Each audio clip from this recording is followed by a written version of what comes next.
네, 안녕하세요. 오늘 그 BK21 국제대학원 4단계 그 교육연구단 세미나의 세 번째 세션을 시작하도록 하겠습니다. 세 번째 세션은 코로나 위기와 국제개발 현안에 대해서 두 분 발표자 한 분 모시고 또 토론자 두 분을 모시고 진행하도록 하겠습니다. 코로나 위기와 국제개발 현안이 굉장히 중요한 이슈로 지금 나오고 있는데요. 오늘 이 세 번째 세션에서 말씀드릴 내용은 무엇보다도 국제 문제가 국내 문제랑 어떻게 연결되는지, 특히 한국이 지금까지는 원조를 받는 나라에서 원조를 주는 나라로 지금 변모하고 있는데, 이 안에서 한국이 갖고 있는 그 독특한 경험을 어떻게 인류 발전과 빈곤 타파라는 인류의 보편적 가치 달성을 위한 노력을 어떻게 하였는지 저희가 한번 생각해보고, 거기에서 한국적 가치뿐만 아니라 또 보편적 가치와 어떻게 연결되는지, 또 그 과정에서 다양한 갈등을 어떻게 전 세계가 또 그거를 해결하려고 노력했고, 한국이 또 저희가 짧은 경험이지만 그것을 통해 노력하면서 우리가 어떤 식으로 국제 개발을 추진하고 진행해야 될지 생각해보는 시간을 갖도록 하겠습니다. 이 문제를 저희가 논의하기 위해서 두 분 발표자분을 모셨는데요. 첫 번째 분은 고려대학교 국제대학원의 강규원 교수님이고요. 두 번째 발표하실 분은 중부대학교 토목공학과 이주헌 교수님입니다. 그리고 토론자로 한국 뉴욕 주립대학의 이진상 교수님, 그리고 고려대학교 국제대학원 우리 그 사업단의 연구사업단의 김우성 교수님을 저희가 모셨습니다. 하나 말씀드릴 내용은, 양해드릴 사항은 이진상 교수님께서 오늘 이 자리에 함께하지 못해서 저희가 화면으로 미리 녹화를 해서 준비를 하도록 하겠습니다. 그럼 첫 번째 세션의 발표자로 첫 번째 발표자로 강규원 교수님께서 발표를 진행하시겠습니다. 네, 안녕하세요. 저는 고려대 국제대학원의 강규원입니다. 오늘은 포스트 코로나 시대의 지속 가능 개발 목표 달성 방안에 대해 발표하겠습니다. 코로나 유행이 장기화되고 있습니다. 코로나 사태가 사스나 메르스에 비해서 장기화되고 있음에 따라서 전문가들은 코로나가 인류 역사상 최악의 전염병으로 기록될 것이라고 말하고 있습니다. 일주일 전 기준으로 전 세계 확진자 수는 5,970만 명 정도이고 사망자는 140만 명 정도입니다. 미국에서 가장 많은 확진자가 나왔고 그 다음으로 인도, 브라질, 프랑스, 러시아 순입니다. 오늘의 발표 주제는 포스트 코로나 시대인데요. 포스트 코로나는 일반 명사와 그리고 라틴어의 합성어입니다. 포스트는 지나갔다라는 뜻의 라틴어인데요. 코로나로 인해 자가격리, 사회적 거리두기, 재택근무 등의 새로운 사회 문화적 현상이 일어났는데 과연 포스트 코로나 시대에는 어떨까요? 미국 정부가 12월 10일에 미국 화이자와 독일 바이온테크가 개발한 코로나19 백신의 긴급 사용 허가를 내릴 방침이라고 합니다. 그렇다면 백신 유통 이후에 이러한 새로운 사회적 변화 중 일부는 유지될 수도 있고 아니면 없어질 수도 있고 아예 새로운 현상이 일어날 수도 있을 것이라고 생각합니다. 저는 이 발표를 통해서 코로나가 유엔과 국제사회의 최대 공동 목표로 얘기하는 지속 가능 개발 목표에 코로나가 어떠한 영향을 미쳤으며 또 포스트 코로나 시대에 국제 개발 협력이 나아가야 할 방향에 대해 다루고자 합니다. SDGs 지속 가능 발전 목표는 17개의 목표로 구성되어 있습니다.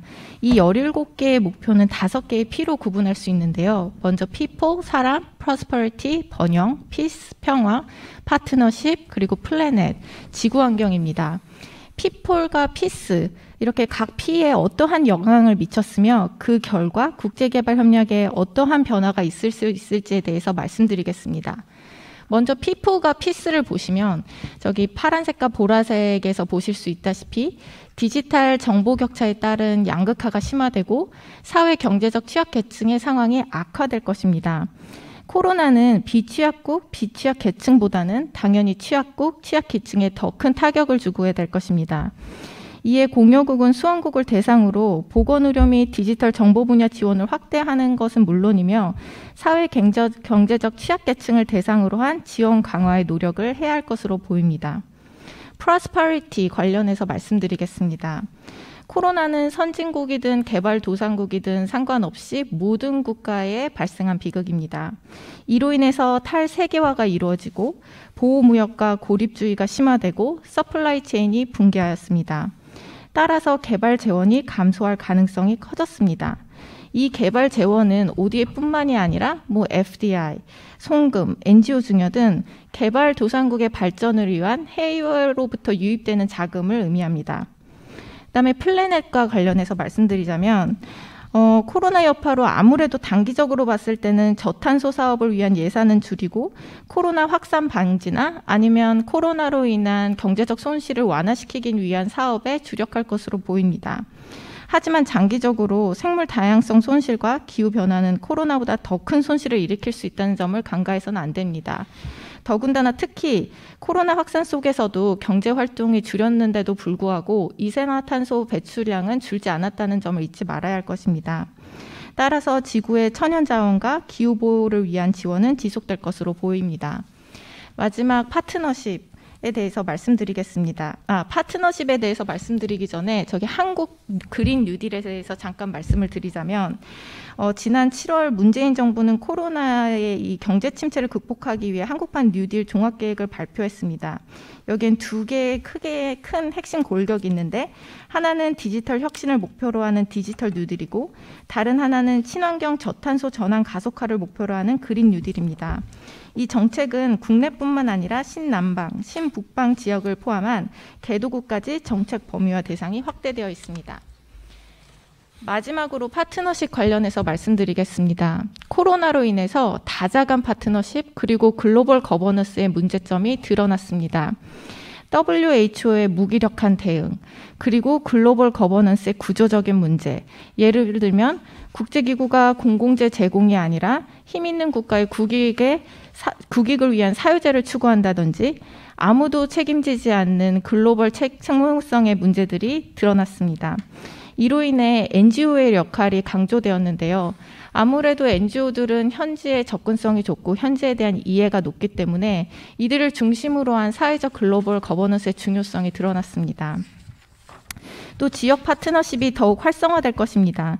예를 들면 한반도 동북아시아를 연결하는 신종 감염병 협의체 구축과 같이 지역 내 국가 간의 파트너십의 중요성도 증가했습니다.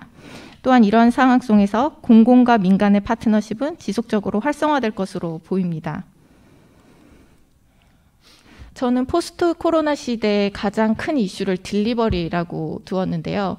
딜리버리를 크게 세 가지로 나눴습니다. ODA 딜리버리, 국가 간 백신 딜리버리, 그리고 국내 백신 딜리버리입니다. 그래서 ODA 딜리버리 내에 세 개의 꼭지가 있는데 이거는 다음 슬라이드에서 설명을 하면서 짚어가겠습니다.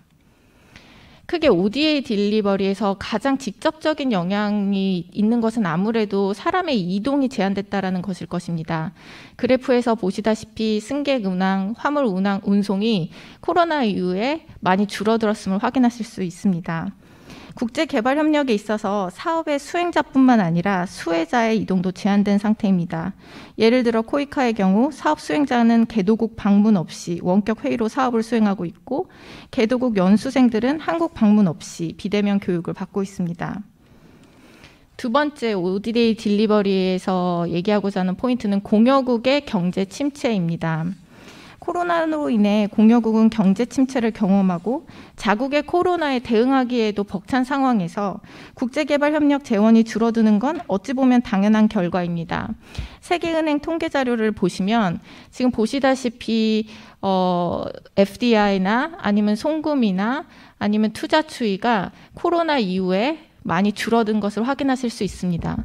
하지만 ODA 같은 경우에는 코로나 전후에 그렇게 큰 차이가 없습니다. 한국 또한 ODA 사업 규모를 내년에 오히려 증가할 6,523억 정도 증가할 예정입니다. 그렇다면 한국의 경우 이렇게 ODA 규모는 증가했으나 그 형태는 어떠할까요? 지금 여기에 나와 있는 표에 있는 항목들은 OECD 다크 동료 평가를 받을 때 한국이 사용하는 평가 항목입니다. OECD 다크는 회원국에게 일반적으로 ODA 규모를 늘리고 구속성보다는 비구속성 원조를, 유상보다는 무상 원조를, 양자보다는 다자 원조를 늘리라고 권고하고 있습니다. 이 표에서 평가 항목별 한국의 ODA 지원 현황을 정리했습니다.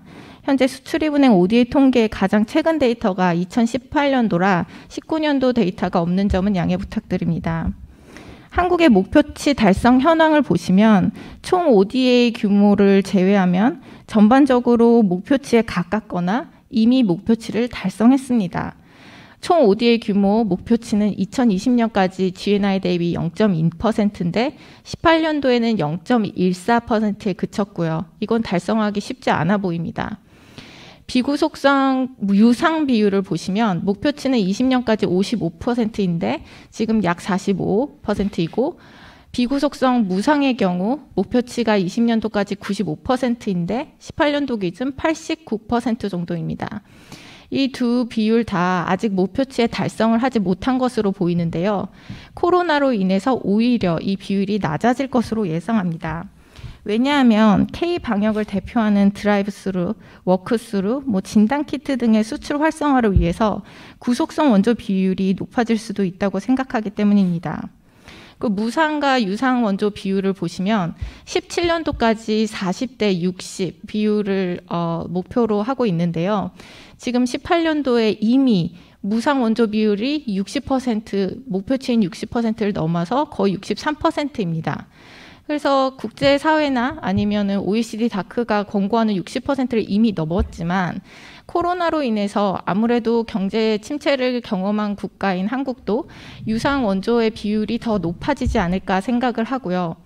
또 이제 수원국을 선택할 때도 어느 정도의 이런 공중보건 시스템이 갖춰진 국가와 교류를 할 가능성이 높아지고 그런 국가들은 최빈국이나 취약국이 아닐 가능성이 높기 때문에 그런 국가에는 무상보다는 유상 원조를 할 가능성이 높아서 앞으로 유상 원조의 비중이 높아지지 않을까 생각합니다. 양 다자 비율은 보시다시피 목표치인 75대 25를 이미 달성하였는데요. 한 거나 마찬가지로 가까운데요. 앞서 말씀드렸다시피 이 다자 간의 파트너십이 약화됨에 따라서 양자 ODA에 대한 비중이 높아질 수도 있습니다. 그리고 가장 단기적으로 그리고 직접적으로 나타난 변화는 수원국의 보건의료 및 디지털 정보 분야에 대한 수요 증가일 것입니다. 지난 7월에 개최한 제35차 국제개발협력위원회에서 심의한 안건에서도 확인할 수 있으시 보건의료와 디지털 정보 분야에 대한 사업 지원이 늘어날 것으로 보입니다. 지금까지는 코로나로 인한 전 세계적 개발 재원 규모 변화, 한국의 ODA 형태 변화, 그리고 한국의 중점 협력 분야의 변화에 대해서 말씀드렸습니다. 이번에는 대상에 대해서 말씀드리겠습니다. 당연히 가난하고 취약한 국가일수록 상황이 어렵기 때문에 가능한 빨리 백신이 필요합니다. 즉 먼저 최빈국과 취약국에 대한 백신 지원이 필요하다는 이야기겠죠. 하지만 백신을 배포하는 국가는 백신으로 인해서 협상력을 갖게 될 것이고 이는 가장 백신이 필요한 국가가 아닌 협상국에 먼저 백신이 배포될 수 있다는 뜻입니다. 뿐만 아니라 원활한 사업 수행을 위해서 극도로 취약한 국가보다는 일정 수준의 공중보건 시스템을 갖춘 국가와 협력이 강화될 것으로 보입니다. 이에 앞으로 최빈국과 취약국에 대한 ODA 지원이 감소될 가능성이 높습니다. 현재 기준으로 보실 때에도 2018년도 기준으로 보실 때에도 최빈국에 대한 지원과 하위 중소득국에 대한 지원이 그렇게 크지 않습니다. 그리고 최빈국에 대한 지원이 상승하고 있는 추세도 아닙니다. 취약국에 대한 데이터를 보시면 취약국에 대한 ODA 지원은 좀 늘어나고 있는 추세이기는 하나 비취약국에 비해서 그렇게 다르지 않습니다. 앞으로는 최빈국과 또 취약국에 대한 지원이 늘어나기보다는 줄어들지 않을까 하는 걱정이 있습니다. 그 다음으로는 국내 백신 딜리버리입니다. 아무래도 좋은 ODA는 수원국의 불평등 이슈까지 고려한 ODA라고 생각을 하고 이런 코로나 사태에는 더더군다나 이 이슈를 고려해야 된다라고 생각하지만 코로나 때문에 더 고려를 할 수 없는 상황이라고 생각을 합니다. 그 이유는 현재 공여기관들이 예산을 집행하느라 거기까지 신경을 못 쓰고 있기 때문입니다. 코이카의 예산 집행률은 매년 97% 정도입니다. 그런데 코로나 사태에도 불구하고 현재 예산 집행률이 96% 이상입니다. 수원국의 락다운, 출장 금지 상태에도 불구하고 어떻게 이렇게 예산 집행률이 높을 수 있을까요? 이거는 코이카가 빠르게 사업의 내용을 마스크, 소독제 등의 물자 지원으로 변경했기 때문입니다. 즉 예산을 집행하기 바쁜 이런 공유기관들은 수원국의 사회 경제적 취약계층을 고려한 사업을 하기 어렵다는 의미입니다. 노벨상을 수상한 경제학자인 아말티아 센은 개발은 인간의 자유를 방해하는 요소를 없앰으로써 자유 증진을 하는 것이라고 주장합니다. 여기 그림에서 보시다시피 백신을 제공하고 많은 사람들이 백신의 투여의 기회와 자유를 얻으려면 이 노란색 부분에 있는 사회 환경적 전환 요인, 부패, 보건 역량, 관료주의, 성편견, 지리적 위치, 사회 경제적 위치 이런 요소들을 없애야 되거나 방해하는 요소들을 해결해야 된다는 것인데 그것이 좋은 개발이라고 말을 하고 있는데 지금 현재 상황에서는 그런 것들을 하기 어렵다는 것이죠. 이런 자유방해 요소를 고려한 사업을 하려면 우선 개도국에 대한 이해가 높아야 하고 그러기 위해서는 사업 계획에 충분한 시간과 돈을 투입해야 되는데 지금은 이런 것들이 우선순위에서 좀 떨어지고 있습니다. 포스트 코로나 시대에 대응하기 위해서 사업의 계획과 평가에 더 많은 투자와 노력이 필요하다고 생각됩니다. 아까 전에 보여드렸던 SDG 그림으로 잠깐 돌아가서 왜 계획과 평가가 중요한지 다시 한번 말씀을 잠깐 드리자면 이 밑에 있는 피플과 피스를 연결하는 박스에 보시면 사회 경제적 취약계층을 대상으로 한 지원 강화 필요도 당연히 계획과 평가가 강화돼야만 가능한 것이고 또 주황색의 개발 재원이 감소되었을 때는 재원을 더욱더 효율적으로 사용하기 위해서도 계획과 평가가 강화돼야 될 것이고 또 더욱더 친환경적인 사업을 지원하기 위해서도 장기적인 목표를 가지고 그 목표 달성 여부를 확인해야 될 것이고 또 비정부기관과 협력하기 위해서도 개도국 내에 어떤 비정부기관들이 있으며 그 기관들과 어떠한 시너지 효과를 낼 수 있는지에 대해서 계획하고 또 지역화 파트너십을 위해서도 그 지역 파트너십에 참여하는 국가들의 필요들을 이해하고 그 필요들이 정말 채워졌는지 평가 단계에서 확인해야 될 것입니다. 그렇지만 현실적으로 이런 것들이 어렵다는 것이죠. 코이카 직원들하고 좀 이야기를 한 결과인데요. 이런 포스트 코로나 시대에 잘 대응하기 위해서는 더 많은 계획과 평가의 투자와 노력이 필요하지만 문제는 수원국의 열악한 인프라입니다. 전면 화상회의로 교체를 하다 보니 수원국의 열악한 인터넷이 불안정하고 오래된 컴퓨터를 사용하다 보니까 회의가 매끄럽게 진행이 안 되고 이러다 보니 평가와 계획의 질이 떨어지게 되고 이동이 제한되다 보니 현지 인력을 최대한 활용해야 하는데 현지의 인력풀을 잘 가지고 있지도 않고 현지 인력들은 대부분 국제기구와 일했던 사람들이 많은데 이들을 활용하려면 국제기구 컨설턴트 인건비 기준에 맞춰야 하는데 그렇게까지 비용을 지불하기 어려운 상황이고 또한 수원국은 코로나 대응에 바쁘고 현지 사무소는 락다운 상태에서 예산을 집행하기 바쁘다 보니 이런 것들을 하기가 어렵다는 의견들이 많았습니다. 오늘 발표에서 코로나가 SDG에 미친 영향과 그리고 주요 이슈인 딜리버리에 대해서 다뤄보았습니다. 그리고 국제개발 협력이 이러한 영향과 이슈에 적절하게 대응하기 위해서는 계획과 평가가 중요하고 그러기 위해서는 지금 말씀드린 이러한 어려움들을 해결하는 데에서 시작하는 것이 좋을 것으로 보입니다. 이상입니다.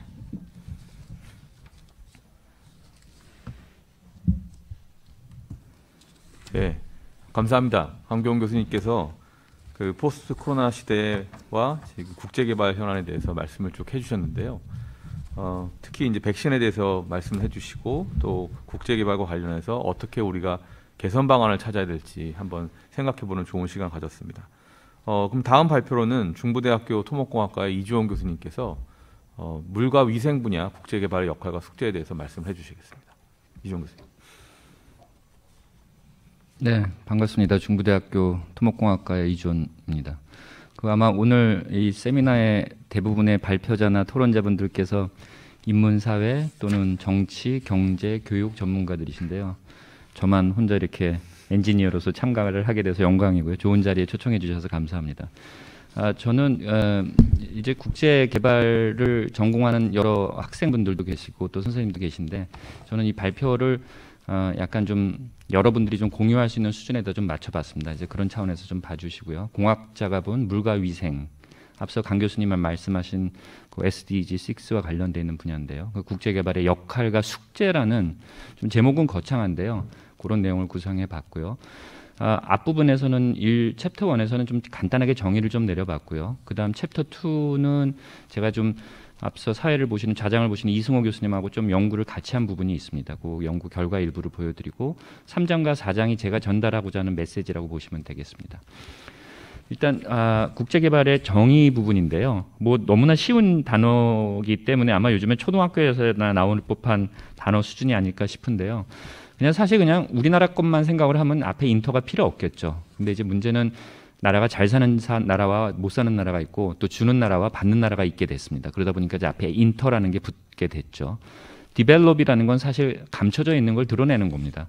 근데 그 명사형이 되면서 이제 발달, 성장, 즉 국가별로 이제 밸런스가 안 맞는 부분을 밸런스를 맞추기 위해서 그동안 개발되지 않았던 부분들을 도움을 통해서 개발한다. 뭐 말은 거창한데 아주 솔직히 직설적으로 얘기하면 인간이 인간답게 살아갈 수 있는 최소한의 것을 마련하는 것이라고 정의를 내리는 책 문헌들이 많이 있습니다.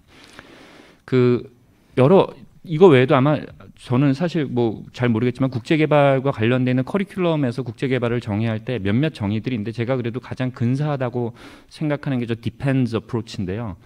보시면은 infrastructure를 건설하는 게 있고요. 그다음 economic growth가 있고요. 그다음 poverty alleviation, equity, 그다음 natural resources, democracy, social justice. 제 생각에 저게 하나가 빠져 있다 그러면 저 2에 아마 education이 좀 하나 빠져 있는 것 같습니다. 그래서 그 정도가 국제 개발을 할 때 수원국의 개발을 위해서는 어떤 것들을 우리가 도와줘야 될 것인가 고민을 해야 됩니다. 그 중에서 물과 위생은 저 D에 해당이 된다고 보시면 되겠습니다.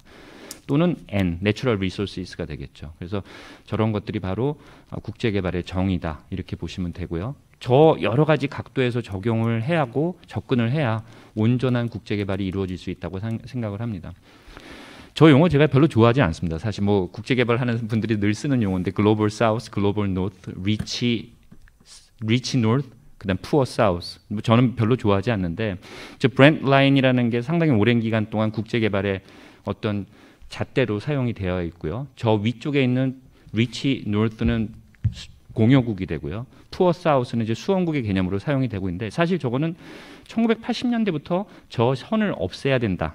저 선의 의미가 점점 이제 희박해 뭐 좀 얇아진다 뭐 이런 얘기가 많이 있습니다. 근데 오른쪽을 보시면 각 국가별 GDP가 10,000불 이하인 나라를 보게 되면은 그 글로벌 사우스, 글로벌 노트의 색깔이 조금 위치 이동은 하지만 여전히 많이 바뀌지 않는 걸 보실 수가 있습니다. 어쨌든 저걸 통해서 국제 개발이 이루어진다 이렇게 생각을 하시면 되고요. 뭐 국제 개발에서 물과 위생이 갖는 역할이 얼만큼 크냐 아까 되게 많았잖아요. 디펜즈 어프로치에 보면 물과 위생 외에도 많은 부분에 대한 국제 개발 분야가 있는데요. 캠브리지에서 나온 논문인데 뭐 굉장히 국제 개발을 많이 하는 대학 중에 하나인데요. 저기 보시면은 두 번째 패러그래프에 보면은 No cheaper, faster, better way to alleviate poverty in slum than providing clean water and proper sanitation이라는 얘기였습니다. 그러니까는 사실 빈곤을 탈출하기 위해서 여러 가지를 할 수 있지만 깨끗한 물을 공급하는 게 가장 빠르고 가장 효율적인 시작점이라는 얘기를 여러 논문들이 얘기를 하고 있습니다.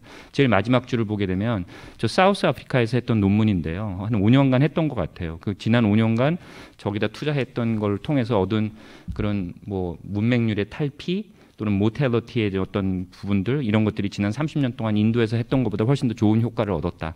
이런 결과를 말씀을 드리고 있습니다. 자, 그래서 국제개발에 대한 정의에서 물과 위생이 갖는 위상 그리고 어떻게 접근을 해야 되는지를 좀 다뤄봤고요. 그러면 사실 주는 사람은 늘 뭐 이게 돈을 주든 사랑을 주든 상품을 주든 주는 사람 입장인데 사실은 받는 사람의 기분을 좀 생각해야 되거든요. 어디가 아픈지 의사가 진단을 하려면 환자가 어디가 아픈지를 진단을 해야 되는데 사실은 내가 줄 수 있는 걸 보고 이제 주는 걸 익숙합니다. 우리들이 이 물안보를 좀 평가를 해봤습니다. 이 중에 일부는 우리 자장을 보신 이승호 교수님하고 아시아 국가에 대해서 했는데요. 최근에 제가 저걸 좀 국제 쪽으로 한 180개 국가 쪽으로 확장을 한번 해봤습니다. 총 6개의 코어 에어리를 두고 5개요. 이 중에서 가능한 지표들을 다 선정을 했어요. 그래서 각 국가의 물안보의 수준을 한번 봤습니다. 근데 문제는 뭐냐면 제가 처음에 선정했던 거에 마지막 파이널까지 남은 지표는 한 20%도 안 됩니다. 왜냐하면 어떤 특정 지표를 선정을 하면 한 100개 국가가 없으니까 그건 못 쓰게 되고 가능한 한 많은 국가를 평가를 하다 보니까 뭐 제 마음에는 안 들지만 나름대로 오늘 아직 논문은 발표된 건 아닌데 일단 일부를 가지고 왔습니다. 아직 뭐 버전 1 정도로 생각하시면 되고요.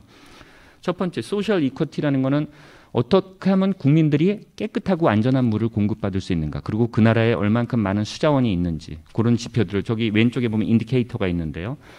제가 얻을 수 있는 지표들을 통해서 평가를 했는데 그림이 살짝 아까 보여드렸던 글로벌 사우스, 글로벌 노스하고 비슷한 그 국가별 포지션이 나오는 걸 보실 수가 있죠. 뭐 안타깝습니다. 어쨌든 잘 사는 나라와 못 사는 나라에 있어서도 이렇게 물의 공급에 차별이 좀 그러니까 차등이 좀 있는 걸로 보시고요.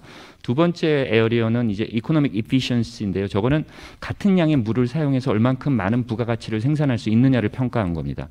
예를 들면 공장에서의 제품 생산량, 농업용수를 활용한 농작물 생산량이 얼만큼 효율적으로 이루어지는지를 갖다 한번 본 건데요. 역시 비슷한 패턴을 보이고 공간적인 패턴을 보이는 걸 보실 수가 있고요. 세 번째는 이제 디제스트에 대한 리질리언스입니다. 이 나라에 얼만큼 많은 홍수와 가뭄이 발생을 하고 있고요.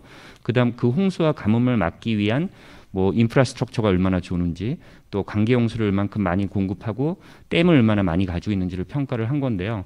지금 보시다시피 뭐 북미 이런 나라들을 제외하고는 유럽 이런 국가들이 좀 좋고, 역시 아프리카라든가 또 아시아 이쪽은 좀 컬러가 좀 다른 컬러를 보이는 걸 보실 수가 있습니다. 그다음 네 번째는 이제 그 environmental sustainability하고 biodiversity라든가 또는 생태적 건강성, 이콜로지컬 헬스니스, 하천 이런 것들에 대한 얼만큼 국가가 환경을 안전하게 보호하고 있는지를 갖다 본 건데요. 역시 비슷한 패턴을 보이고 있고요. 마지막은 이제 그 국가 정부에 대한 어떤 경쟁력을 좀 보고 있습니다. 법, 제도적인 점, 그다음 또 규제 이런 것들을 갖다가 좀 봤을 때 국가별로 물을 얼만큼 안전하게 국민한테 공급하고 서비스할 수 있는가를 보고자 설정한 분야인데요. 이것도 그림이 좀 앞서 나타났던 그림하고 좀 비슷한 패턴이죠. 이게 다 합친 겁니다. 5가지를요. 보시면 아프리카 지역이 좀 안 좋고, 동남아시아 또 좀 그렇고요. 그다음 미국, 유럽 이런 나라들이 좀 좋고, 호주가 상당히 좋게 나오죠. 그림이 좀 잘 이해가 안 될 것 같아서 이번 그림은 우리나라를 0으로 봤을 때 우리나라보다 저 워터 시큐리티 인덱스가 좋은 나라와 우리나라보다 나쁜 나라를 갖다가 분리해서 평가를 해본 겁니다.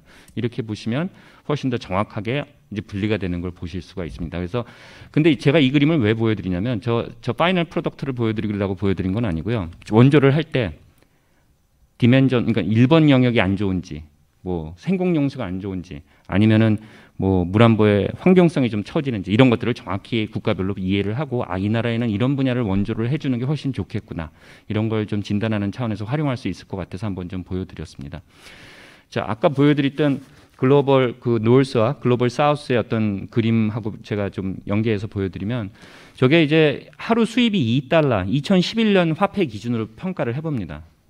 저 검정색 화살표가 있는 지점이 하루 데일리 인컴이 $2보다 조금 떨어지는 나라를 이제 파버티 라인이라고 우리가 규정을 하는데요. 1800년도에는 대부분의 나라들이 $2 미만에 있는 걸 보실 수가 있습니다. 그러면서 1980년대에 오면서 서방 국가들이 저기서 다 빠집니다.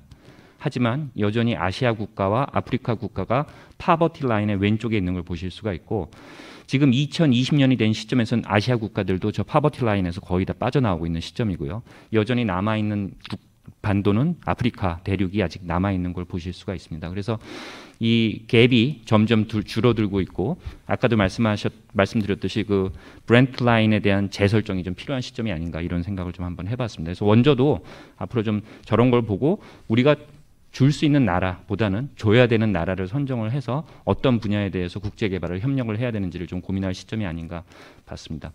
그다음은 개발 관리 복원인데 오늘 제가 드리고 싶은 가장 중요한 토픽이라고 보시면 되겠습니다. 한 5가지 관점에서 우리나라의 물과 관련되어 있는 개발 어떻게 이루어졌는지 보여드리도록 하겠습니다. 우리나라가 본격적으로 수자원 개발을 시작한 것은 1960년대라고 보시면 되겠습니다. 한 20년 주기로 굉장히 많은 변화가 있었고요. 지금은 2020년이니까는 무려 한 60년 이상이 지난 시점이라고 보시면 되겠습니다. 댐도 건설했고 수도 건설했고 또 하수도도 건설했고 수력 발전도 하고 있고 지하수도 건설했습니다. 거의 세계 최고 수준입니다. 2013년, 2014년, 2015년, 2016년 4년 동안 가뭄이 있었습니다. 아마 여기 들으시는 분들 대부분 서울에 사시는 분들이 많을 텐데 집에서 물 트는데 문제 없었죠. 네, 전혀 문제 없습니다. 네. 그만큼 우리나라의 수자원 서비스가 정점에 다다라 있습니다. 근데 지금부터는 패러다임이 바뀌고 있습니다. 더 이상 개발을 하지 않아도 되는 상황이 되기 때문에 이제는 관리의 개념으로 바뀌고 있고요. 특히 댐 건설은 댐 관리로 패러다임이 바뀌고 있고 지금 여러분들 주변에 있는 도로, 그다음 댐, 항만, 공항 이런 인프라 시설은 이미 내구년 아닌 30년을 초과하고 있습니다. 어떻게 해야 될까요? 이제는 수명을 늘려야 돼요. 사람의 수명을 늘리듯이 댐의 수명도 늘려야 되는 장수명화, 이 노후 인프라의 관리가 중요한 이슈로 다가오고 있고요. 그동안 무지막지하게 개발해왔던 하천도 이제는 옛날의 모습으로 돌리기 위한 하천 재자연화를 갖다 시도하고 있습니다. 우리나라 물관리 과정의 일원화 과정을 보시면 저 그림은 지금 2018년에 우리나라 현 정부가 들어가면서 물관리를 일원화했습니다. 과거에는 국토부에서 수량을 관리했고요. 환경부에서 수질을 관리했거든요. 근데 개편 후에 그걸 수자원국을 환경부로 이전을 했습니다. 그러면서 수량과 수질이 통합이 됐고요.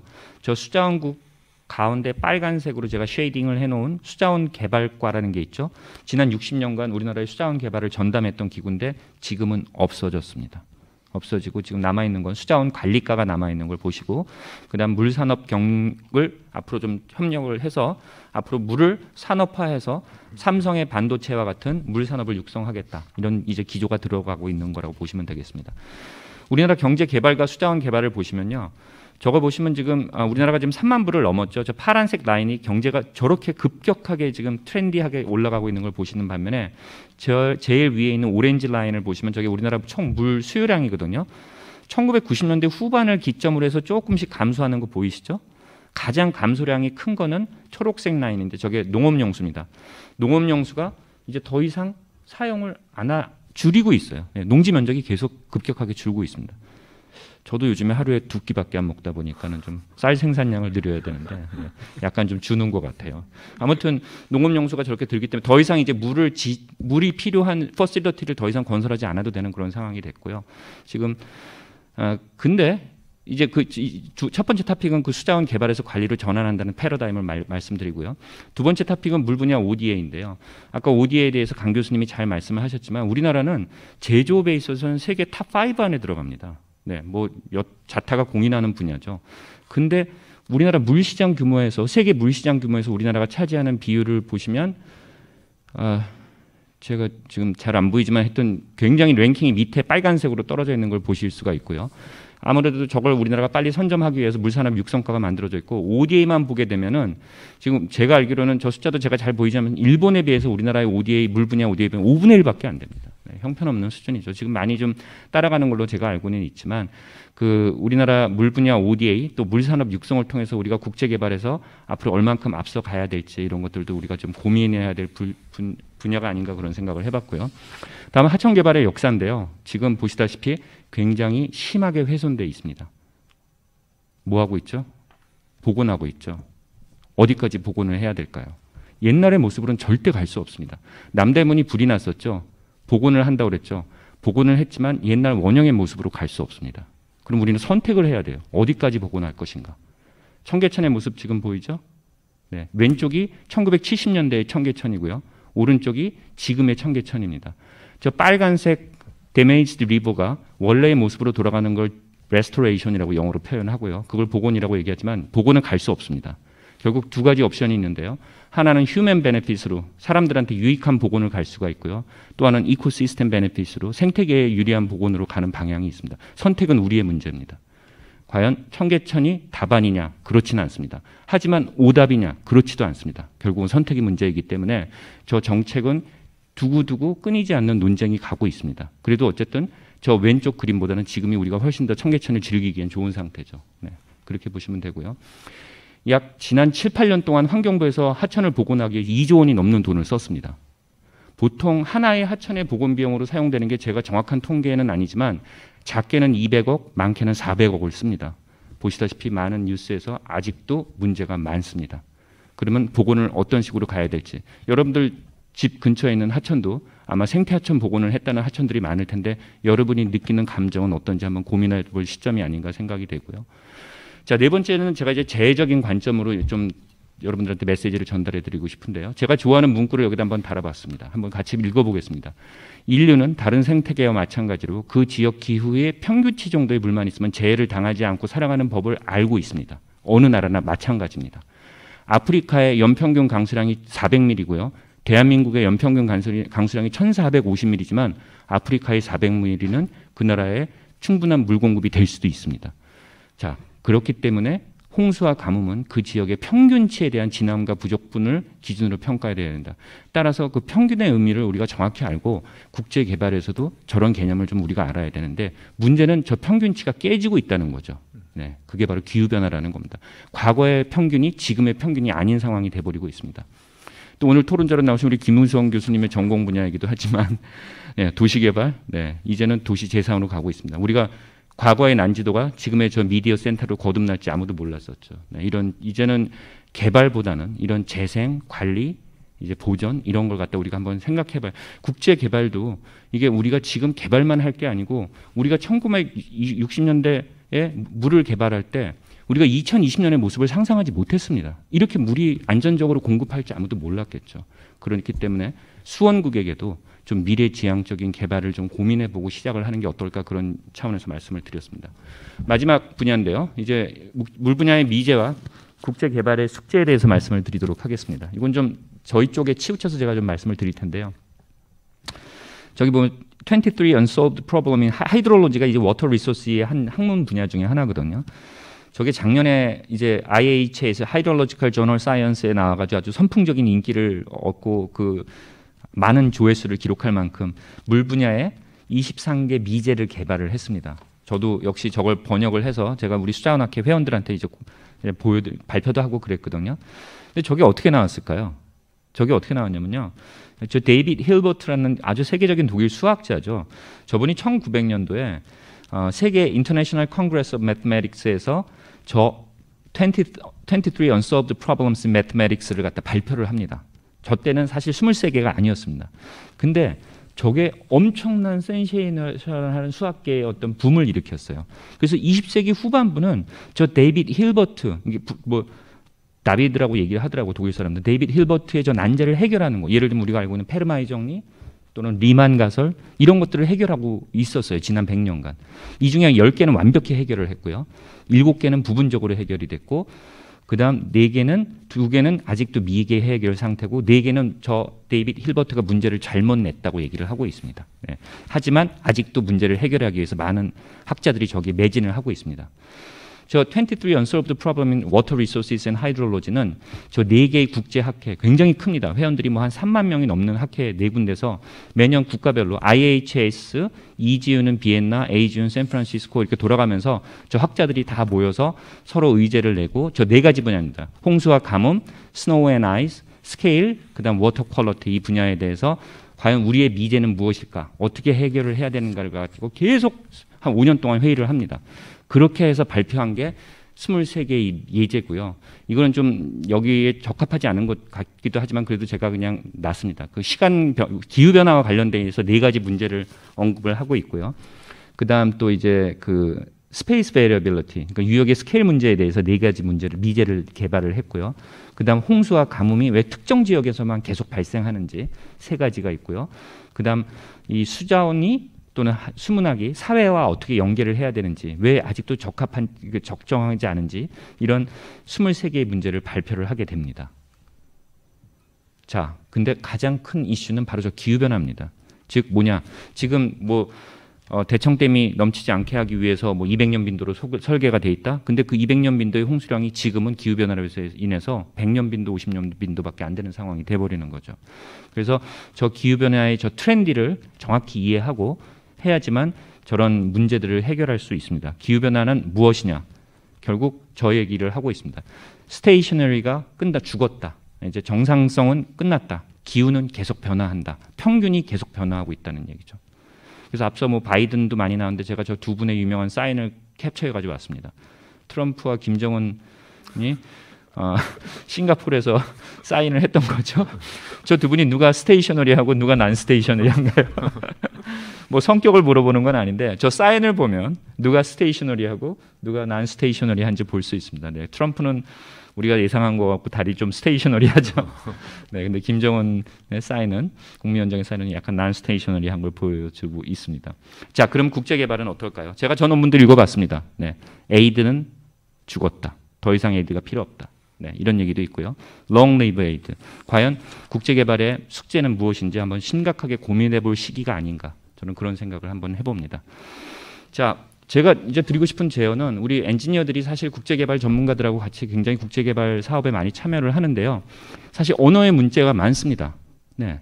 여기 국제개발 전문가들은 영어 잘하시지만 사실 엔지니어들이 그렇게 영어를 훌륭하게 하시는 분들이 잘 없거든요. 식사, 편식도 자주 합니다. 네. 사실 그 나라 음식을 잘 먹어야 되는데 가서 김치찌개 끓여 먹고 이런 상황도 있고, 그래서 우리 사례를 또 지금까지 우리가 성공 사례가 있다고 그래서 많은 나라들이 벤치마킹을 하려고 하지만 우리 사례를 통한 개발, 우리가 할 수 있는 기술의 이전, 언어와 기후, 자연 풍습에 대한 문화의 이해, 그다음 미래를 생각하지 못한 개발, 오로지 건설과 개발, 이제는 생각해 볼 시점이 아닌가 그런 생각을 해봤고요. 뭐 테크놀로지 서비스 딜리버리 모델이라는 게 있는데요. 과거에는 저 리니어 어프로치를 주로 많이 사용을 했었습니다. 그러다가 최정 들어서 이제 적정 기술 뭐 이렇게 해서 appropriate 어프로치라는 것들이 좀 왔지만 앞으로는 저런 탑다운이나 또는 바름업 방식을 좀 하이브리드한 저는 시너저릭 어프로치를 갖다 우리들이 좀 고민할 때가 되지 않았나 그런 생각을 해봅니다. 자, 뭐 저 학자는 제가 개인적으로 좋아하는 학자 중에 한 분인데요. 마누르알이라는 콜롬비아 대학 그 토목공학과 교수인데 저분이 최근에 이제 플래네터리 하이드롤로지에 대한 주장을 하고 있습니다. 이제 그 뭐 지구에 내리는 대한민국의 이 발생한 홍수, 가뭄은 꼭 그런 로컬 지역에서 해석을 하면 안 된다는 거죠. 같은 기후대에 있는 중국, 일본 오키나와 또는 필리핀까지 확대를 해석을 해야지만 정확하게 예측하고 진단할 수 있고, 역시 물 문제도 좀 더 글로벌하게 우리가 좀 고민을 하고 해석을 해야지만 이제 정확한 국제 개발의 어떤 단추를, 마지막 단추를 잠글 수 있지 않을까 그런 생각을 해봅니다. 오늘의 마지막 슬라이드인데 데이비드 힐버트가 그 1900년도에 파리 콩그레스에서 마지막에 끝내면서 저 얘기를 했다고 합니다. 이분이 제일 싫어했던 학자가 저 에밀 드부아 레이몬드라는 사람인데요. 저분이 1827년에 저 얘기를 했어요. 그러니까 인간의 무지함을 갖다가 우리는 신의 영역에 도전할 수 없다. 인간은 무지하다. 그리고 그걸 인정해야 된다. 근데 데이비드 힐버트가 저 소리를 제일 싫어했답니다. 그리고 23세기의 난제는 언젠간 풀릴 것이다 하고 제시를 했다는데요. 그리고 저 묘비에 저 문구가 지금 그대로 찍혀 있고요. 힐버트가 예상대로 23개의 난제가 다 풀리고 있습니다. 그래서 국제 개발 분야에도 아마 좋은 난제들이 개발이 되고 그걸 푸는 계기가 됐으면 하는 바람에서 발표를 마치도록 하겠습니다. 네. 네, 감사합니다. 이주원 교수님께서 정말 통찰력 있는 발표를 해주셨고요. 특히 이제 공학에서 우리가 그 일반 공학자가 아닌 사람들이 이해할 수 없는 문제에 대해서 아주 쉽게 설명을 해주시고, 또 국제 개발 전체에 대한 난제에 대해서 다시 한번 우리가 생각해보고 또 해결 방안을 모색할 수 있는 그런 계기를 제공하셨던 것 같습니다. 그럼 이제 다음으로는 토론자 두 분의 토론자의 말씀을 들어보도록 하겠습니다. 먼저 오늘 참석은 못하셨지만 그 이미 녹화를 하셔서 저희한테 그 지금 화면을 제공해주신 이진상 교수님께 먼저 토론을 부탁드리도록 하겠습니다. 안녕하세요. 이렇게 온라인으로 뵙게 돼서 반갑습니다.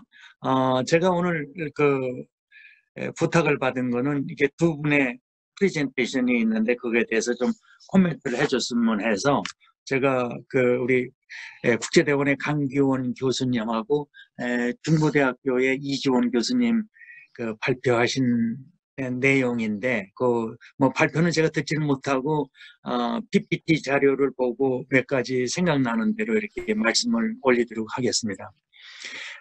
우리 이제 강규원 교수님이 포스트 코로나 시대의 SDG 달성 방안 이런 주제로 발표를 해주셨는데 정말 금년 3월 이후로 전 세계가 정말 놀랄 정도로 그런 커다란 파급 효과를 가지고 세계 경제, 정치, 사회 모든 분야에 정말 엄청난 그 재앙을 가져오고 있습니다. 아직도 끝나지 않은 게임인데요.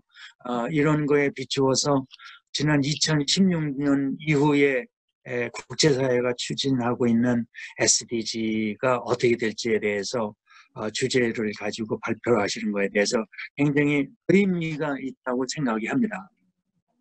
그 SDG는 정말 국제사회가 추구하고 있는 그 세계 평화와 공동 번영하고 일치하는 그런 기본 지침이라고 이제 볼 수가 있겠죠. 그러나 그 코로나19가 그 SDG의 2030년 목표를 달성하는 데는 많은 그 지장을 초래할 거라고 거의 모든 학자들이 얘기를 합니다. 근데 이게 또 혹시 어떤 사회적인 측면에서는 도움이 될 수도 있겠다.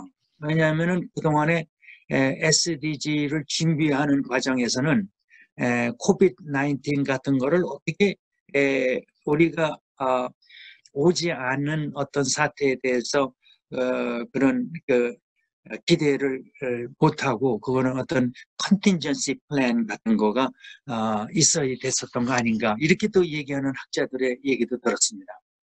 그거는 비록 그 코비드-19 이것뿐만 아니라 예를 들면은 기후 변화 이런 것 때문에도 SDG에 많은 영향이 있을 거라는 거를 얘기를 하는 사람들이 있죠. 물론 그 목표 항에도 있지만 그거가 달성하는 데는 많은 그 장애 내지는 기대하지 않았던 어떤 그 오염이 도래할 수도 있다는 걸 갖다가 좋은 계기로 삼을 수 있다고 이렇게 또 긍정적인 측면을 얘기하는 사람이 있습니다. SDG는 결국 ODA하고는 굉장히 긴밀하게 연결이 되어 있죠. SDG 자체가 대부분 개발도상국의 여러 가지 그 사회, 경제, 정치 발전을 위해서 그 초점이 맞춰져 있기 때문에 자연적으로 ODA를 제공하는 그 공여국 입장에서는 많은 어려움이 있다고 여러분들도 다 아실 걸로 믿습니다.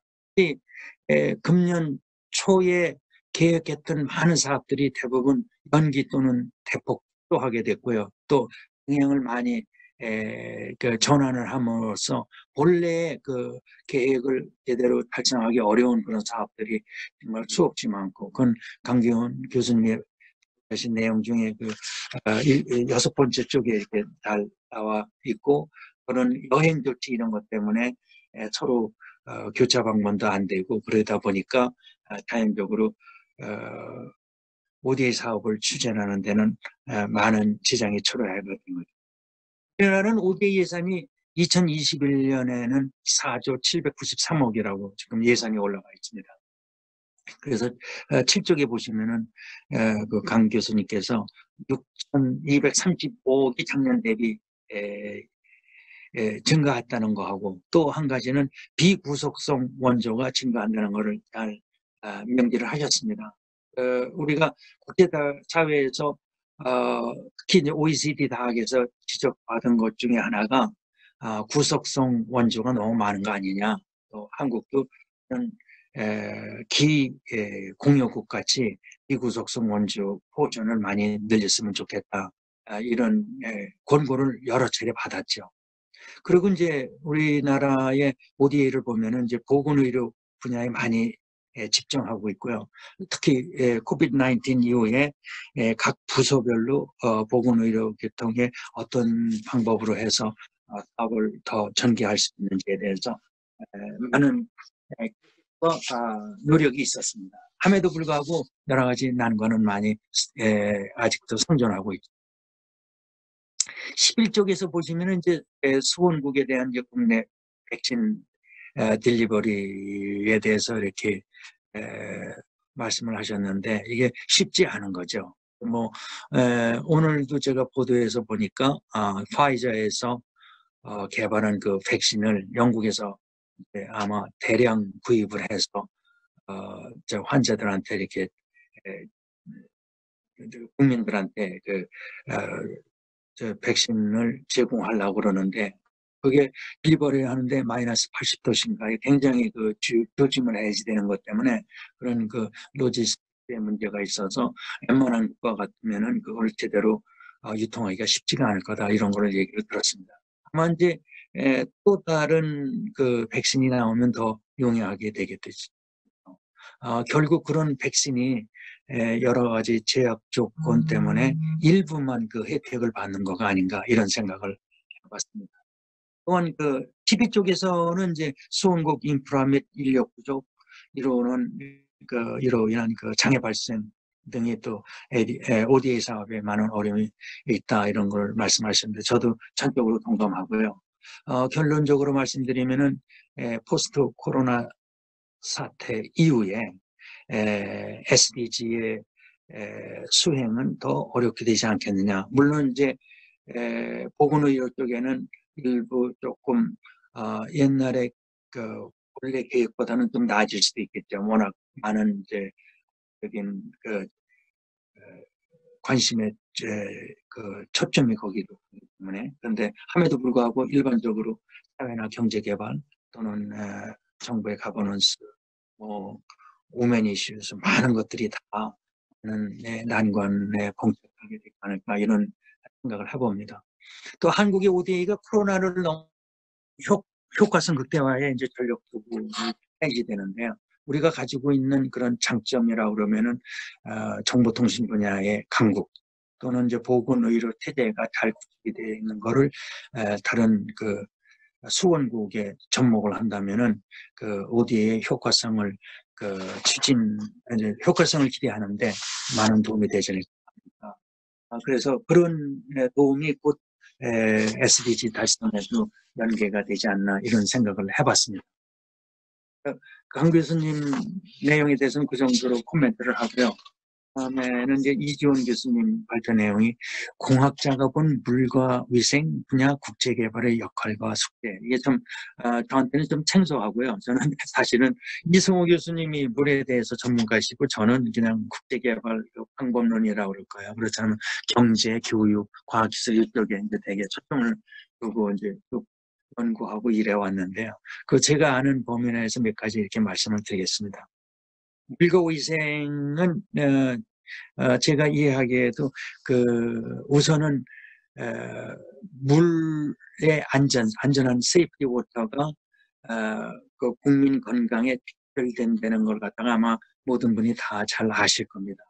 제가 생각하기에 우리나라가 이만큼 보건 의료 또 국민 건강이 증진된 거는 물론 경제 발전과 더불어 생활 수준이 발전한 것도 있지만 우리가 정말 그 굉장히 그 세이프 앤 워터를 잘 공급을 받기 때문에 수인성에 의한 그런 질병은 굉장히 감소했죠. 또 거의 우리나라 국민의 100%가 다 그 소위 말하는 그 러닝 워터를 공급받을 수 있을 정도로 아주 인프라가 갖춰져 있습니다.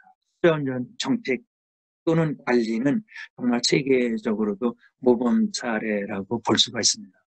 또 투자원은 우리가 마시거나 공업용 운수나 쓰는 것뿐만 아니라 그 오폐수에 대한 그 처리 또는 관리 또 그를 잘 그 안전하게 이렇게 까지 내보내는 그런 여러 가지 그 절차라든가 인프라가 다른 어떤 국가와도 비교할 수 있을 정도로 아주 잘하고 저는 믿고 있습니다.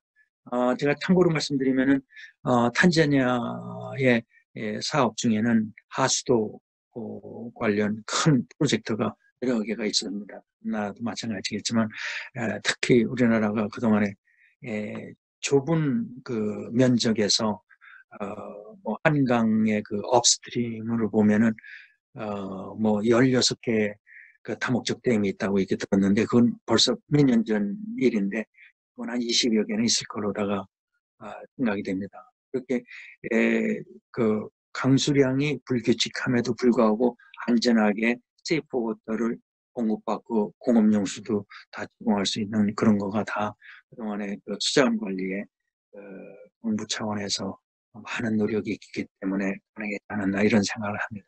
그런 그 관리 능력이나 노하우, 경험, 지식을 다른 개도국에 그 접목하는 건 굉장히 의미가 있다고 믿고 있습니다. 그동안에 또 다른 그 아프리카나 다른 국가에도 그 용수, 농업용 용수나 식수 공급 이런 데 관련한 여러 가지 그 프로젝트도 있었던 걸로 제가 알고 있습니다. 또 요즘에 와서는 또 스몰 앤드 미디엄 사이즈 댐 건설이 굉장히 유행인데요. 그거에도 일부 국가에 우리가 ODA 사업으로 추진한 적이 있습니다. 그 일본과 한국의 그 수자원 식수 그 위생 ODA 규모가 그 발표하신 자료에서 보면 굉장히 잘 비교가 돼 있는데 한국이 일본의 거의 20분의 1 수준이더라고요. 그래서 그거는 아마 우리가 앞으로 개도국의 그 물과 위생 관련한 개발 프로젝트를 한다면은 충분히 가능성이 많이 있지 않나. 또 32쪽에 보시면은 물 관리는 곧 또 클라이매틱 체인지하고도 관계가 있다.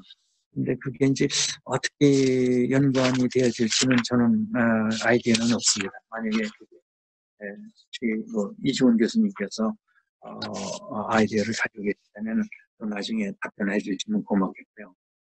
그 36쪽이 이제 관련 부분에서 우리나라의 그 국제개발협력에서의 잘못된 개발의 인식에 대해서 몇 가지 말씀하는데 저도 공감하는 부분이 있습니다. 그 좋은 지적이라고 말씀하시고요. 우리나라가 가지고 있는 그 기술을 그대로 접목하는 데는 많은 한계가 있습니다. 그래서 최근에 보면은 여러 그 엔지니어링이나 과학을 전공하시는 교수님들이나 연구원들이 첨단 기술을 만들어서 또 아시아나 아프리카 국가에 여러 그 프로젝트를 진행을 하고 있습니다. 저도 일부 참여한 적이 있고요. 그래서 그 수원국의 기술 수준에 알맞는 그런 기술 이전을 통해서 효과성을 높였다. 근데 물론 뭐 여러 가지 어려움은 있습니다. 이종 교수님 지적하신 대로 언어, 기후, 자연, 풍습, 문화 다 우리하고는 생소하죠. 그래서 우리나라가 아직까지는 그렇게 크게 이렇게 국제화가 좀 덜 되지 않았나. 예를 들면은 우리나라에 아프리카 학회가 있는데 생긴 지가 한 30년이 넘었습니다. 근데 우리는 아프리카 학회를 하면은 다음 주에 하게 되는데 한 40명 정도밖에 안 모입니다. 근데 일본 같은 경우는 우리보다 인구가 한 2점 몇 배가 되죠. 1억 2천 넘습니다. 그런데 거기는 아프리카 학회를 하면 800명 정도 모인답니다. 그럼 얼마나 많은 인력이 전문가들이 아프리카 관련해서 연구를 하고 있나. 중국은 더 하죠. 그런 것도 우리가 좀 수원국에 대한 그런 문화, 풍습, 기후, 그 여건에 대해서 또 사회적인 여러 가지 요소들에 대해서 연구하는데 아직은 전문가가 좀 이런 거를 저도 느낍니다. 또 이제 38쪽에 보면은 one water, one world라고 이렇게 했는데 저도 굉장히 동감하고요. 그리고 우리가 어떻게 보면은 물로 세계가 다 연결되지 않았나 이런 생각도 해봤습니다. 그래서 그게 이제 바다를 통해서 우리가 어떻게 하면 뭐 하늘에도 다 이렇게 수증기가 있어서 뭐 중국의 수증기가 한국까지도 오르고 뭐 이게 이제 지구가 이렇게 자전하다 보니까 뭐 다 이렇게 순환하고 물도 뭐 어떤 특정 지역의 물이 그 바다 근처에만 있는 게 아니라 그 다른 나라까지 순환이 되지 않습니까? 그러다 보면 결국 세계는 물에 의해서 연결이 됐다. 이게 보면 one water, one world를 이렇게 생각해 보니까 결국 우리가 비행기를 타고 세계 각지가 연계된 것 마냥 물로써 우리가 다 연계가 된 거 아닌가 생각을 해봤습니다. 제가 크게 이렇게 이제 뭐 질문을 한다기보다는 제 생각을 그냥 같이 공유하려고 이렇게 투복했다고 생각하시면 됩니다. 하여튼 시간 주셔서 감사하고요. 빨리 코로나 사태가 진정이 돼서 서로 아무런 장애 없이 만나서 토론하고 또 의견 나누는 그런 일이 있었으면 좋겠습니다. 시간 주셔서 감사하고요. 제가 코로나가 조금 진정되고 저희도 이제 방학 시작하기 때문에 그러면 그때도 잠깐 드리고 감사했습니다. 네, 감사합니다. 이인상 교수님께서 비록 저희와 함께 하진 못하셨지만 아주 좋은 얘기들 또 깊은 또 이해와 또 경험을 가지고 좋은 이야기를 해주셨습니다. 그럼 다음으로 김우성 교수님께서 토론해 주시겠습니다. 우선 토론하기 앞서 글로컬 갈등 현황과 국제 질서의 변화에 대한 세미나에서 토론을 맡게 되어서 너무 영광입니다. 먼저 우리 세션은 코로나 위기와 국제개발 현안에 대한 주제로 두 분 발표 너무 잘 들었습니다. 사실 너무 재밌는 주제로서 제가 잘 모르는 분야였지만 너무 재밌는 내용을 그리고 쉽게 설명을 잘 해주셔서 아주 유익한 시간이었던 것 같습니다. 먼저 강규영 교수님께서 말씀해 주신 포스트 코로나 시대의 지속 가능 개발 목표들을 어떻게 달성할지에 대한 발표에 대해서 제가 의견을 좀 말씀드리자면 우리가 지금 현재 유례없는 팬데믹 시대에 예상치 못한 그리고 앞으로도 예상하기 힘든 상황 속에서 국제개발 협력 분야의 주요 이슈들을 말씀해 주셨는데 지금 여러 분야의 SDG에 미친 영향들이 많은 걸로 말씀해 주셨습니다. 그 중에서 가장 키팩터로 짚어주셨던 부분이 딜리버리 이슈를 주요 쟁점이라고 말씀해 주셨는데 저도 그 부분에는 동감하는 부분이고 평소에도 많이 생각했던 부분 중에 하나였던 것 같습니다. 승객 운항의 대폭 감소로 인해 항공업계도 많은 힘든 시기를 보내고 있고 그리고 화물운송 자체도 마찬가지로 감소한 것으로 그래프를 보여주셨는데 요즘 주변에서 많은 이야기를 들어보면은 코로나가 끝난다면 가장 하고 싶은 게 뭐냐라고 하면 해외여행 또는 비행기 타고 여행하고 싶다라는 얘기들을 많이 나누는 것 같습니다. 그리고 한 가지 재미있는 내용을 제가 잘 몰랐던 부분인데 그 속에서 우리나라는 ODA 규모가 증가하였다는 사실을 봤을 때 이렇게 힘든 경제 국면 속에서도 우리나라가 국제사회 속에서 중요한 역할을 하고 있구나라는 사실을 깨달을 수 있었습니다. 오늘 말씀해 주신 딜리버리 이슈 중에서 저 같은 경우는 백신 외교를 많이 강조해 주셨는데 현재 미국 같은 경우는 12월 12일부터 첫 백신 접종이 이루어진다라고 기사를 통해서 접했습니다. 이렇게 그리고 앞으로도 파이자나 모더나 같은 회사 아니고도 지속적으로 백신이 개발되어서 배포될 텐데 이 과정에서 사실 저는 중요시돼야 될 점은 백신의 접종을 어느 나라에 먼저 우선시하는 것보다는 백신을 어떻게 유통을 해야지 좋을까라는 생각을 해봤습니다. 파이자 같은 경우는 영하 70도 이상에서 보관은 되어야 하고 그리고 모더나 같은 경우는 영하 20도, 독일의 큐어백 같은 경우는 상온 4도에서 5도 그리고 우리나라가 계약한 아스트라제네카 백신 같은 경우는 영상 2도에서 8도 사이에 보관이 되어야 한다고 하는데 과연 우리가 이거를 우리나라 같은 경우는 많이 개발된 나라 같은 경우는 그 유통이 어렵지 않다라고 가정을 했을 때 과연 개발도상국 같은 나라들 같은 경우에는 백신이 제공된다 할지라도 그 백신이 올바르게 유통되지 못한다라면은 결국엔 아무 도움이 되지 못한다라고 생각을 해봤습니다. 그렇다면은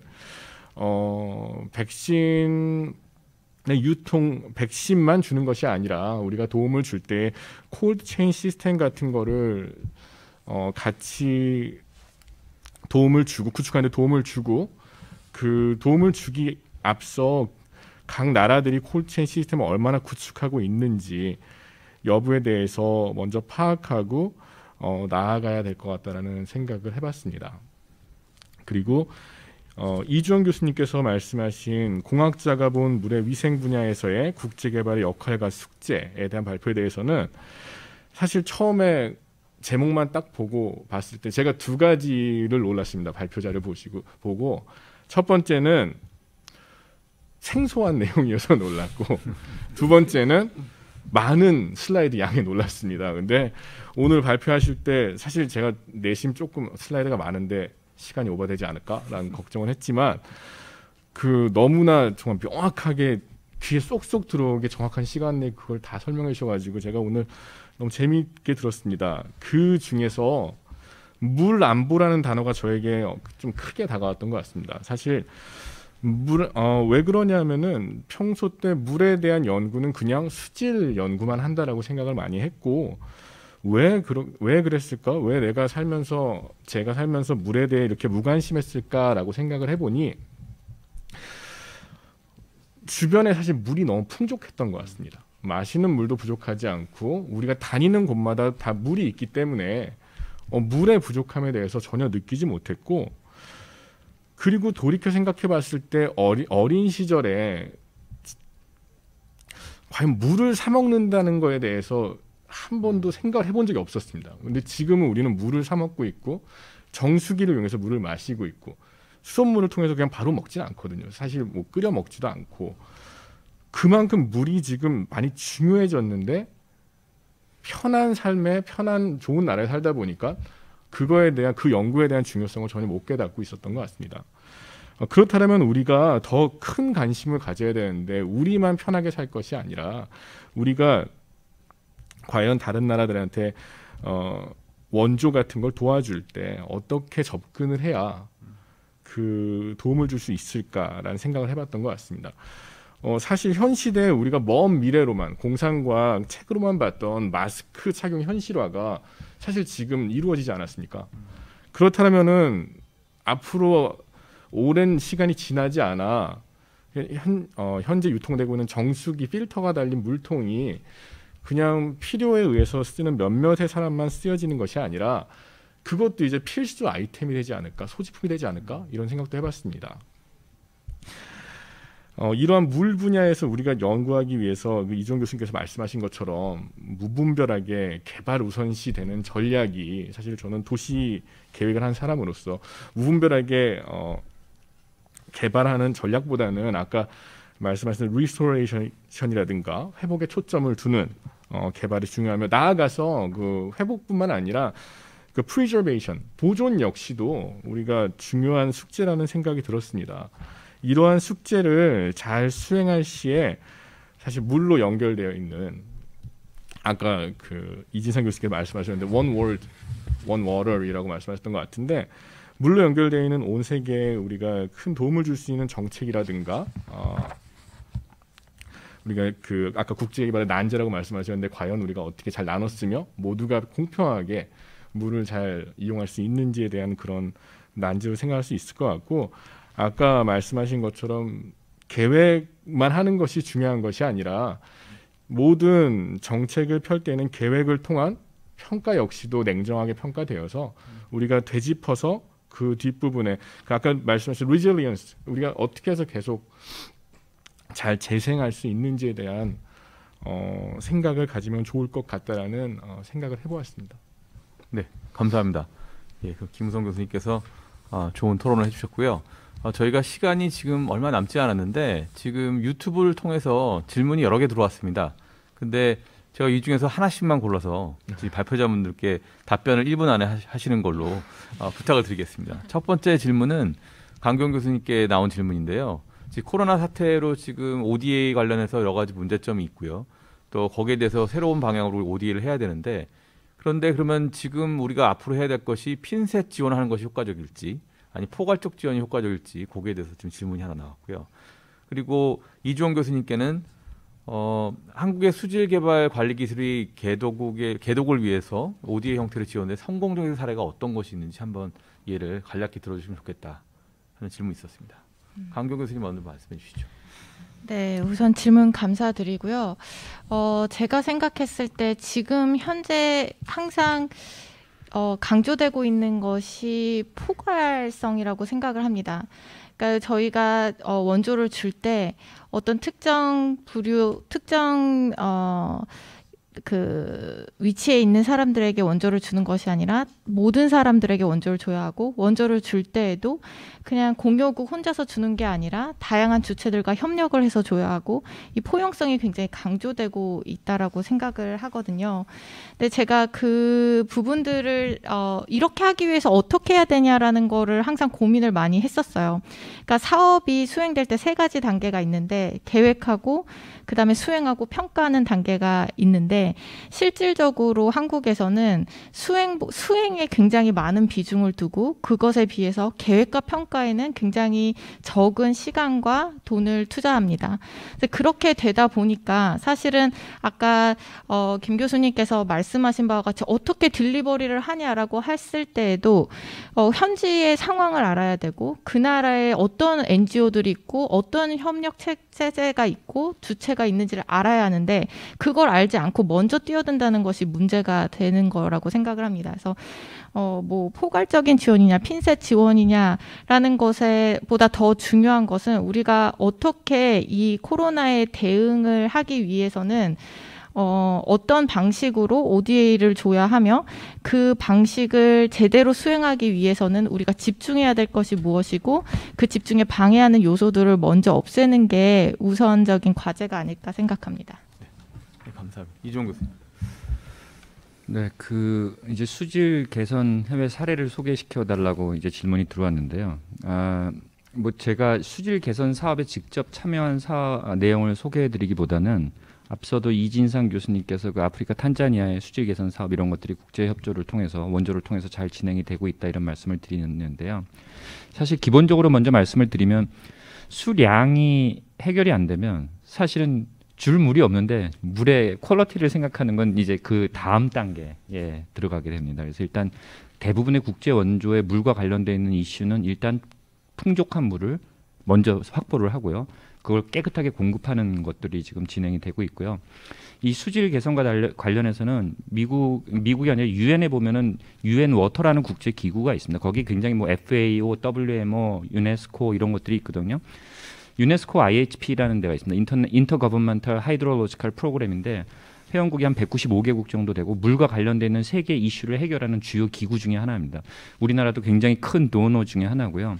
지금 현재 수질과 관련해서는 유네스코 IHP에서 우리나라 정부가 큰 예산을 투자를 해서 아프리카의 식수, 먹는 물 인증 사업을 지금 추진하고 있습니다. 이런 것들이 이제 우리나라 국가 주도적으로 해외 ODA에서 성공적으로 지금 이루어지고 있는 대표적인 사례라고 한번 말씀을 드리고요.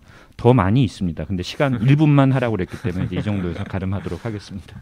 네, 감사합니다. 오늘 저 강경 교수님, 이주원 교수님 발표 정말 감사드리고요. 또 이진상 교수님, 또 김우성 교수님께서 좋은 토론 또 감사드립니다. 그럼 지금까지 시청해 주시고 또 참여해 주신 여러분께 모두 감사드리고요. 그 제3세션 코로나 위기와 국제개발 현안을 여기서 마치도록 하겠습니다. 감사합니다. 네. 수고하셨습니다.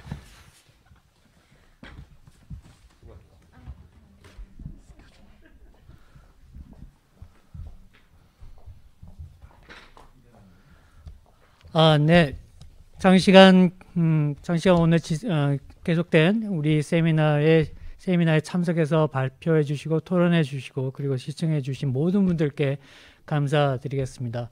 오늘 글로컬 현황과 그리고 우리가 해야 할 일이 상당히 너무 많다는 것을 느꼈는데, 국제 평화 안보 그리고 국제 통상 그리고 개발 협력에 관련해서 새로운 이슈들, 그리고 앞으로 우리가 많이 연구해야 될 분야가 새로 발굴되었다 이렇게 생각을 합니다.